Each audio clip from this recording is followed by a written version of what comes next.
Iya. Halo, selamat siang Pak Ami. Iya. Selamat Siapa siang. ini? Iya Pak Ami. Saya perkenalkan, nama saya Dimas dari Bang Pak. Ada apa Mas? Boleh Dimas? minta waktunya 2 menit sebentar aja Pak. Saya ada kabar gembira buat Pak Ami 2 menit nih. ya? Iya, monggo.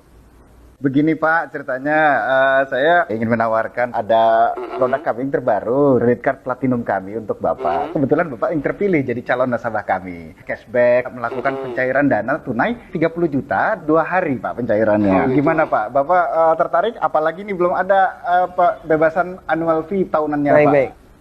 Sebelumnya saya boleh tanya dulu ya? Boleh Pak? Nggak masalah ya? Baik. Mas Dimas Muslim? Saya, iya Pak, betul Pak. Muslim ya? Alhamdulillah ya. Kita sama-sama Muslim. Iya Pak. Mas Dimas pernah dengar nggak tentang riba? Iya, pernah dengar. Pernah dengar ya? Iya, Pernah kebayang bahaya riba nggak? bahaya riba, iya tahu Pak. Mungkin pernah dengar hadisnya atau ayat Qur'annya? Pak, Pernah. tapi Pak, bagaimana? Masih tertarik Pak dengan kartu kredit platinum kami Pak? Nanti kita lanjutkan. Saya boleh cerita dulu? Ya, boleh, boleh. Jadi gini Mas Dimas. Coba Mas Dimas bayangkan kalau ada orang yang berzina sama ibunya. Kira-kira respon masyarakat gimana? Semua orang sepakat jelek ya. Gimana? Maksudnya gimana Pak? Kalau misalnya ada orang yang berzina sama ibunya, semua orang akan menganggap dia melakukan perbuatan yang maksiat. Ya bejat itu Pak. Wah, bejat sekali ya. Bejat Pak. Baik, kita sama-sama sepakat untuk itu. Iya. Begini, Nabi SAW menyebut bahwasanya riba itu ada 73 pintu. Pintu yang paling ringan, kata Nabi SAW, dosa riba itu seperti berzina sama ibunya, Mas. Itu nilai dosa riba yang paling ringan. Coba kalau Anda tadi tawarkan 30 juta, itu berapa nilai ribanya? Ya, tapi kan... Saya lanjutkan boleh? Ya. Ya, kita lanjutkan dulu ya. Iya. Saya sebutkan, ini ada beberapa fase kehidupan manusia. Orang yang makan riba semuanya mendapatkan azab dari Allah.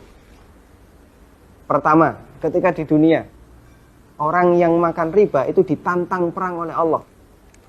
Coba Mas bayangkan. Kata Allah Subhanahu wa taala, ya ayyuhalladzina amanu taqullaha wa dharu ma baqiya minar riba. Wahai orang yang beriman, bertakwalah kepada Allah dan tinggalkan semua bentuk riba. Fa in lam taf'alu fa'dzanu biharbi minallahi wa rasulih. Kalau kamu masih ngeyel, nggak mau meninggalkan riba, umumkan perang dengan Allah dan Rasulnya. Coba, kalau kita ditantang perang oleh Allah dan Rasulnya, kira-kira ada nggak peluang untuk menang? Nggak ada ya? Ampun Pak. Ini yang pertama. Yang kedua, orang yang mati dalam kondisi membawa dosa riba, makan riba, nanti dia akan dihukum di kuburan dalam bentuk berenang di sungai darah.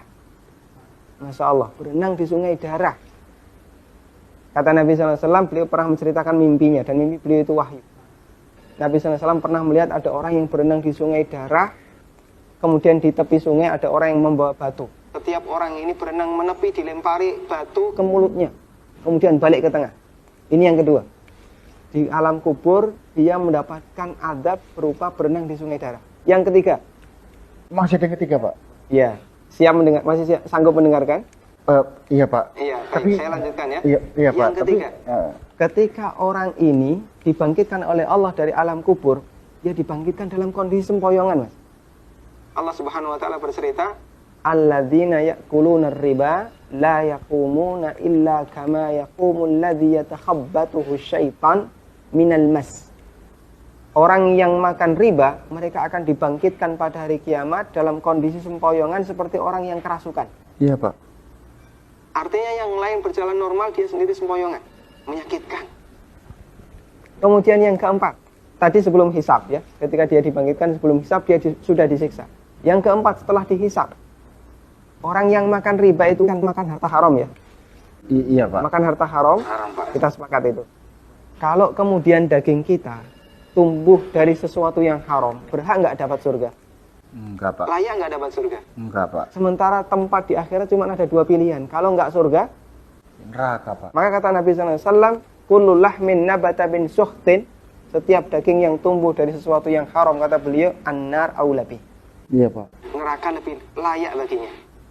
Coba Mas Dimas bisa perhatikan, dalam 4 fase kehidupan orang yang makan riba itu semuanya sengsara. Ketika masih hidup di dunia, dia ditantang perang oleh Allah. Ketika mati, dia berenang di sungai darah. Iya Pak. ketika dibangkitkan dalam kondisi sempoyongan, setelah hisab dia ditempatkan di neraka. Iya, Pak. Masya Allah. Masih ada tawaran yang lain? Ampun, Pak. Masih dilanjutkan? Ampun, Pak. Mas Dimas bisa renungkan Iya, Pak. beberapa poin yang tadi saya sampaikan. Iya, Pak. Nanti kalau misalnya ada sesuatu yang belum jelas, tidak masalah, hubungi saya lagi. Iya, Pak. Kita akan lanjutkan diskusi tentang riba. Iya, Pak. Bisa? Bisa, Pak. Ya, terima kasih ya. Assalamualaikum. Waalaikumsalam.